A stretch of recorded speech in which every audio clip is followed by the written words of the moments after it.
guys to our new condominium here in Amaya Steps, Alabang. So, andito, papakita ko muna dito is yung unfinished, furnished na unit namin dito sa Amaya.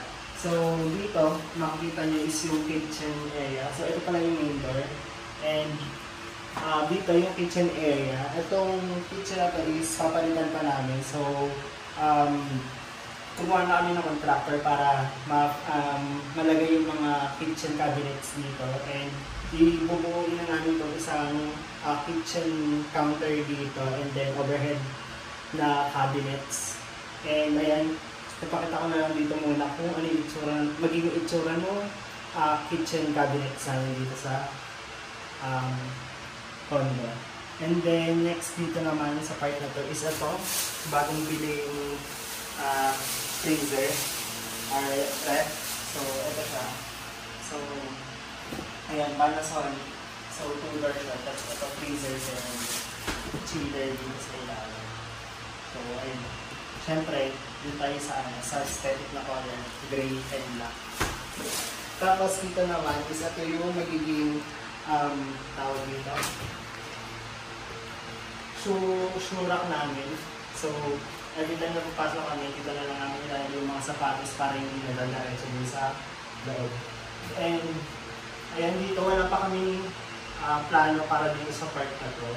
So, siguro maglalagay ng mirror or something. Hindi ko lang sure kung ano pa. And, ayan, dito lang din yung breaker. Then, dito naman sa part na to is yung washing machine. So, nag-decide kami bumili ng bagong washing machine, which is ito yung LG. And 100% dry na to, since alam naman sa condo, ang hirap magsampay and wala rin naman kaming balcony. So, kumuha kami ng bagong washing para titiklopin na lang after ng paglalaba. And then next, dito naman tayo muna sa dito, sa CR. So, ayan, fine door lang siya dito.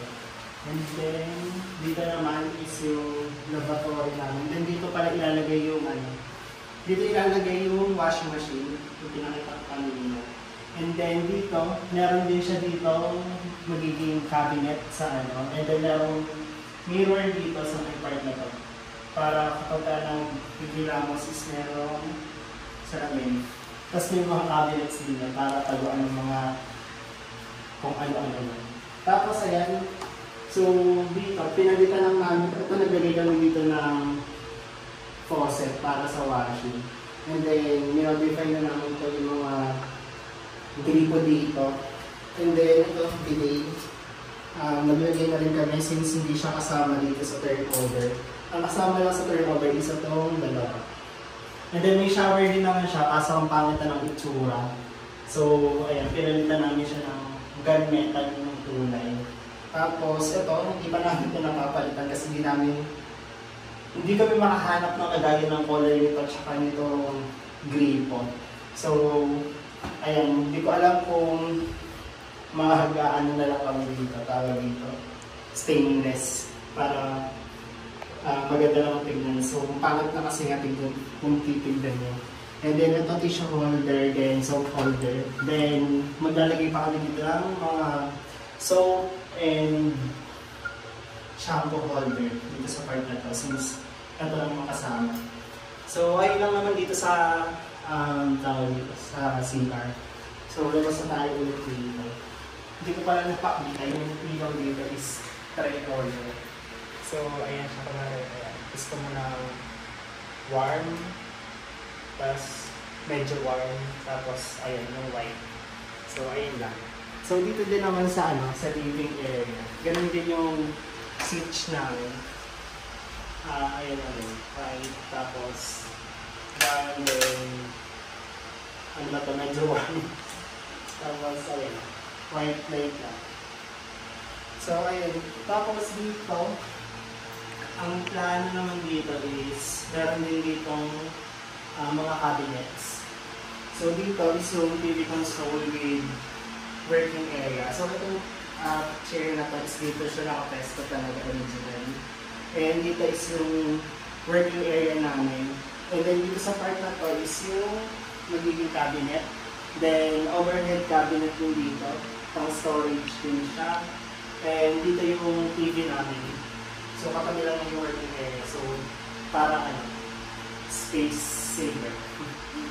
Tapos, ayan. Tapos dito naman is yung magiging curtain namin. And then dito yung magiging bed. So, ayun, nasa pagawaan na din yung mga beds namin. So, kakulay din siya ng sofa namin, which is ito, kakabili lang dito sa sa SM department store nung sale. So, lahat ng makikita nyo ngayon dito is sale. Kasi inaabangan talaga namin yung sale sa SM before kami turnover. So, hindi pa nga siya turnover sa amin. Bumili na, nag-purchase na kami kasi sale yun sa SM department store para makakita.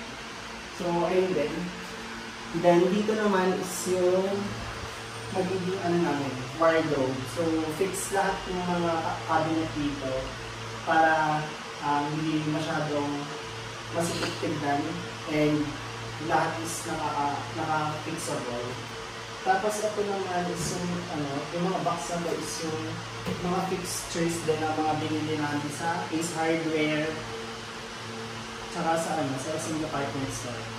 So, ayan yung mga rice cooker, yung coffee maker, ano pa ba dyan? Tubighan. Tapos, ito yung magiging center table dito.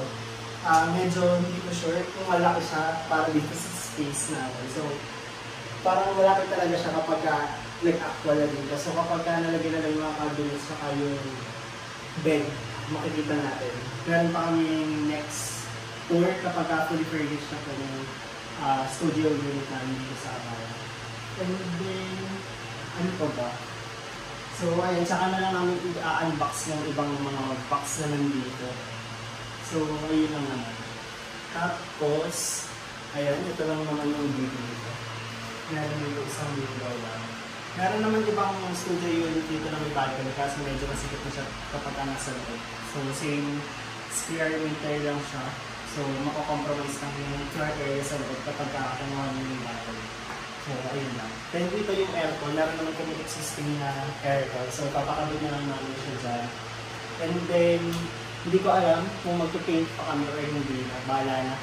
So, dito naman sa part na to is empty pa lang siya. Wala pa akong idea kung ano ba yung ilalagay ko para dito sa sides, sa side na to.